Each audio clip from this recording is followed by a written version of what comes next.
Assalamualaikum, ngerjain PR yuk. Sebelumnya, baca doa dulu dong.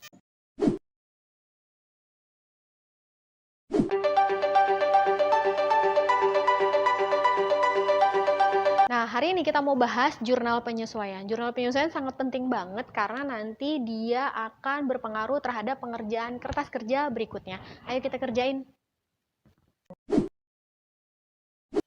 Nah, di video kali ini kita mau bahas gimana caranya bikin jurnal penyesuaian. Kalau soal nyuruh kita bikin jurnal penyesuaian, biasanya kayak gini kan. Soal nanti menyajikan dua keterangan. Ada datanya dari neraca saldo plus ada data dari data penyesuaian. Dan si data penyesuaian ini nanti yang menentukan berapa banyak sih jurnal penyesuaian yang mesti kita bikin. Kalau di soal ini kan ada 6 data penyesuaian, berarti nanti kita bakalan bikin 6 jurnal penyesuaian. Tapi kalau data penyesuaiannya misal nih adik-adik atau teman-teman cuma ada satu doang, ya udah kita bikin jurnal penyesuaiannya satu aja. Kita mulai ngerjain soal nomor 1. Nah, di soal nomor 1 soalnya adalah persediaan perlengkapan masih ada. Berarti kita akan menyelesaikan penyesuaian perlengkapan. Penyesuaian perlengkapan. Gimana sih? Kan kalau di soal ini kata-katanya persediaan perlengkapan masih ada sebesar 500. Apakah si 500 ini yang bakalan masuk ke jurnal penyesuaian? Ternyata kalau di penyesuaian perlengkapan itu ada kata kuncinya. Kata kuncinya adalah angkanya yang terpakai. Tahu terpakai atau tersisanya dari mana? Tahu terpakai atau tersisanya ini informasinya dari soal atau informasinya dari data penyesuaian. Sedangkan kita lihat di soal ini data penyesuaiannya menginformasikannya adalah masih ada. Masih ada itu adalah tersisa. Berarti angka yang terpakainya belum ada. Kita cari dulu angka yang terpakainya. Berarti kalau nyari yang terpakainya gimana teh? Nah, nyari yang terpakainya, lihat dari neraca saldo, info perlengkapan yang ada di neraca saldo, perlengkapan di neraca saldo, nanti dikurangi yang perlengkapan sisa. Perlengkapan sisa. Di neraca saldo lihat, perlengkapannya ada berapa? 5.500, sedangkan di data penyesuaian angka yang tersisanya ada 500.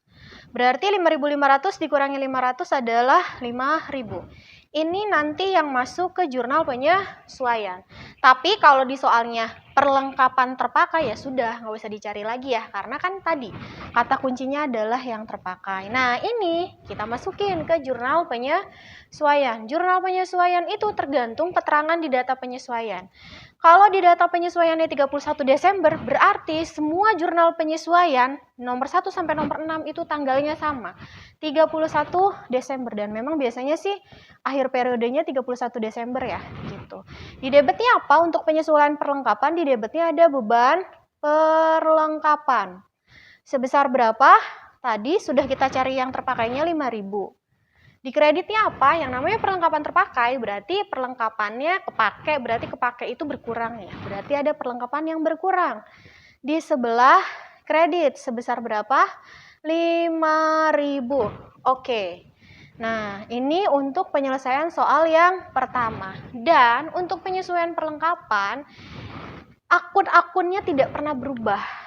Beban perlengkapan di debit, perlengkapan di kredit, dan itu nggak pernah dibalik gitu. Misalnya perlengkapannya di debit, enggak. Selalu seperti ini, hanya angkanya saja yang berubah sesuai dengan nanti keterangan di soalnya berapa. Untuk nomor 2, kita baca dulu nih soalnya nomor 2. Sewa dibayar tanggal 1 April untuk 1 tahun. Bagaimana penyelesaiannya? Nah, untuk ini kita mau bahas tentang penyesuaian sewa dong teh. Nah, penyesuaian dibayar di muka. Dibayar di muka itu bisa sewa dan lain sebagainya lah ya. Bisa juga iklan dan lain sebagainya. Nah, untuk penyesuaian dibayar di muka itu ada dua cara. Ada yang namanya pakai pendekatan harta. Ada pakai pendekatan harta dan ada pakai pendekatan beban. Pendekatan beban. Kapan kita pakai pendekatan harta, kapan kita pakai pendekatan beban? Ada ciri-cirinya sih ya. Nah, pendekatan harta, adik-adik atau teman-teman cek dulu. Yang pertama ciri-cirinya adalah lihat aja di neraca saldonya itu kata-katanya apa? Apakah titik-titik dibayar di muka, ataukah kalau untuk pendekatan beban di neraca saldonya kata-katanya adalah beban titik-titik gitu ya. Nih, nomor 2 lagi ngomongin apa sih? Nomor 2 kan lagi ngomongin sewa, berarti cek apakah di neraca saldonya itu sewa dibayar di muka ataukah beban sewa. Sekarang kita cek ya, ngomongin sewa berarti cek ke sini. Cek. Ternyata kata-katanya adalah sewa dibayar di muka, berarti untuk nomor 2 kita pakai pendekatan harta. Nah, terus caranya gimana lagi? Terus rupiahnya berapa? Sedangkan di sini dia dalam bentuk bulan. Dibayarnya tanggal 1 April. Nah, ciri yang kedua untuk pendekatan harta adalah menggunakan angkanya yang terpakai. Gampangnya gitu sih ya. Atau bahasa lainnya adalah yang sudah dijalani. Sudah dijalani. Caranya gimana? Lihat, bayarnya kan tanggal 1 April. 1 April. Terus ini data penyesuaian 31 Desember. Berarti 1 April sampai 31 Desember tuh berapa bulan? Aprilnya dihitung ya karena tanggal 1. April, Mei, Juni, Juli, Agustus, September, Oktober, November, Desember. Berarti ada 9 bulan. Masih dalam satuannya bulan kan, belum rupiah. Berarti 9 bulan. Cari rupiahnya gimana? Berarti 9 per. Lihat, dibayar 1 April untuk 1 tahun. 1 tahun itu berarti berapa bulan? 12. Terus dikali berapa? Sewanya bayarnya berapa? Sewa dibayar di muka bayarnya 12.000. Dikali 12.000. Kita cek, berarti ini 1, 9 kali 1, 9.000 gitu. Tapi adik-adik atau teman-teman harus ingat dulu ya, kalau untuk 2 tahun ya berarti per 24, untuk 3 tahun ya per 26. Jadi tergantung juga di bawahnya. Bagaimana dengan pendekatan beban? Kalau pendekatan beban kebalikannya menggunakan angkanya itu yang tersisa gitu. Nah, ciri yang berikutnya kita bahas tentang jurnalnya. Nah, kalau untuk pendekatan harta, sewa dibayar di mukanya letaknya ada di sebelah kredit. Titik-titik dibayar di mukanya ada di kredit. Lalu di debitnya apa? Di debitnya yang ini, beban titik-titik. Berarti jurnalnya 31 Desember, di debitnya adalah beban sewa sebesar angkanya tadi yang udah kita cari 9.000, di kreditnya adalah sewa dibayar di muka sebesar 9.000. Ya udah pindahin ke sini ya. 31/12. Ini kan cuma kotretannya aja caranya. Di debitnya ada beban sewa sebesar 9.000, di kreditnya ada sewa dibayar di muka sebesar 9.000. Selesai. Itulah penyelesaian untuk soal nomor 2. Nah, kita lanjut ya ke nomor 3. Nomor 3 adalah soalnya iklan dibayar untuk 10 kali tayang, sudah tayang 4 kali. Ini soalnya sama yang tadi di nomor 2 dijelasinnya, penyesuaian dibayar di muka tapi dengan menggunakan pendekatan beban. Kenapa? Kita cek dulu ya, dengan menggunakan tadi pendekatan beban. Kenapa bisa disimpulkan dengan menggunakan pendekatan beban? Ciri-ciri yang pertama, di neraca saldonya ternyata dia adalah beban titik-titik. Yang benar kita cek nih ya. Kan soalnya iklan. Cek di neraca saldonya, apakah iklan dibayar di muka atau beban iklan? Ternyata beban iklan. Di sininya beban iklan. Berarti fix kita menggunakan pendekatan beban. Lalu angkanya menggunakan yang mana? Angkanya menggunakan yang tersisa. Karena di sini ngomonginnya iklan, yang tersisa itu atau yang belum digunakan, belum dijalani. Atau bahasa lainnya, dia adalah belum tayang. Kita cek dulu. Ternyata, lihat, iklan untuk 10 kali tayang. Iklan untuk 10 kali tayang. Ternyata baru tayangnya berapa kali? Baru tayangnya 4 kali. Baru tayangnya 4 kali. Berarti sisanya 6 kan? Sisanya 6 kali. Nah, 6 ini kita harus cari tahu dulu rupiahnya berapa gitu ya. Caranya gimana? Caranya 6 untuk 10 kali tayang. Per 10 dikali. Berapa sih bayar iklannya? Nah, kita lihat beban iklan 6.000. Dikali 6.000 sama dengan berapa nih? 0 habis 1, 6 kali 6, 36, berarti 3.600. Lalu jurnalnya kayak gimana? Kalau untuk pendekatan harta, jurnalnya nanti si beban iklannya di sebelah kredit. Berarti di debitnya apa?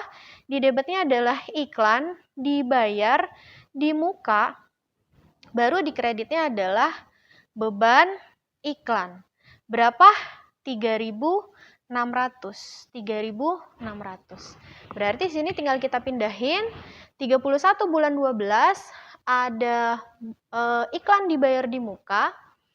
Iklan dibayar di muka sebesar 3.600, di kreditnya ada beban iklan sebesar 3.600. Nah, itu ya. Nah, selesai nomor 3. Lanjut kita ke nomor 4. Nomor 4 itu apa sih pertanyaannya? Peralatan disusutkan sebesar 10%. Nah, 10% ini juga sama ya, dia belum ada rupiahnya. Kita bahas tentang penyusutan. Penyusutan harta tetap biasanya ya. Berarti ya tergantung soal, bisa saja yang disusutkannya mesin-mesin, lalu juga bisa juga kendaraan, terus juga bisa juga gedung gitu ya. Terus atau sesuai dengan soal kita yaitu peralatan. Nah, kita mau ngerjain nih, peralatan disusutkannya sebesar 10%. Disusutkan 10%. 10% ini rupiahnya dari mana? Kita taunya berarti 10% dikali, karena yang disusutkannya peralatan, kita cek. Dikali peralatan. Peralatannya berapa? Kita cek dari neraca saldo. Mana peralatannya? Peralatan. Nah ini ya, 25.000. Berarti dikali 25.000, 10%, gini ya, 10 per 100. Nah, berarti 2.500. Gimana jurnalnya? 31 bulan 12. Untuk soal nomor 4, di debitnya ada beban penyusutan peralatan di debit sebesar 2.500. Di kreditnya ini 2.400 ya. 2.500 di kreditnya akumulasi penyusutan peralatan sebesar 2.500 gitu ya. Terus kalau soalnya yang lain gimana teh? Yang bedanya paling bendanya aja, harta tetapnya aja. Kalau penyusutan gedung ya berarti beban penyusutan gedung. Kalau kendaraan ya beban penyusutan kendaraan, akumulasi penyusutan kendaraan. Kadang ada yang diketahui dalam bentuk persentase, ada yang dalam bentuk langsung rupiah. Tapi kebanyakan kalau di soal SMA ya ini aja sih lebih mudah ya, persentase atau dalam bentuk angka gitu ya, enggak dalam metode yang lain. Nah, kita langsung juga kerjain nomor 5. Nomor 5 itu soalnya adalah pendapatan yang masih harus diterima nih. Kata-katanya masih bisa kita logikakan ya. Masih harus diterima ini adalah sama dengan piutangnya bertambah. Sedangkan di video jurnal umum, di video yang kedua gitu ya, piutang bertambah itu posisinya di sebelah debit. Berarti nomor 5 langsung saja, 31.12, ada piutang kita yang bertambah sebesar berapa? Sebesar 2.000. Piutang bertambahnya gara-gara apa? Gara-gara ada tadi kan yang masih harus kita terimanya piutang gara-gara kita sudah melakukan jasa. Berarti di kreditnya ada pendapatan sebesar berapa? 2.000. Selesai. Mudah kan? Kalau nomor 5 itu nggak perlu ada hitung-hitungannya. Dia nanti tergantung di soal berapa yang masih harus diterimanya. Terakhir, nomor terakhir tuh apa sih? Gaji karyawan yang masih harus dibayar. Nah, ini kebalikannya ya. Kalau tadi yang masih harus diterima, ini yang masih harus dibayar. Kalau masih harus diterima itu piutangnya nambah, kalau masih harus dibayar, dia utangnya yang bertambah. Masih ingat di jurnal umum video yang kedua, utang itu bertambah di mana? Di sebelah kredit. Berarti jurnal penyesuaiannya di debitnya ada beban. Yang belum dibayarnya apa? Gaji karyawan. Berarti beban gaji. Berapa belumnya dibayarnya? 1.000. Di kreditnya ada apa? Ada utang. Tapi utangnya lebih spesifik. Berarti utang yang belum dibayarnya utang apa? Utang gaji di sebelah kredit sebesar 1.000. Nah, sudah selesai? Sudah selesai. Inilah cara kita untuk bikin jurnal penyesuaian. Terima kasih sudah menyaksikan video kali ini. Saksikan kembali video-video berikutnya. Semoga bermanfaat. Sampai berjumpa. Wassalamualaikum warahmatullahi wabarakatuh.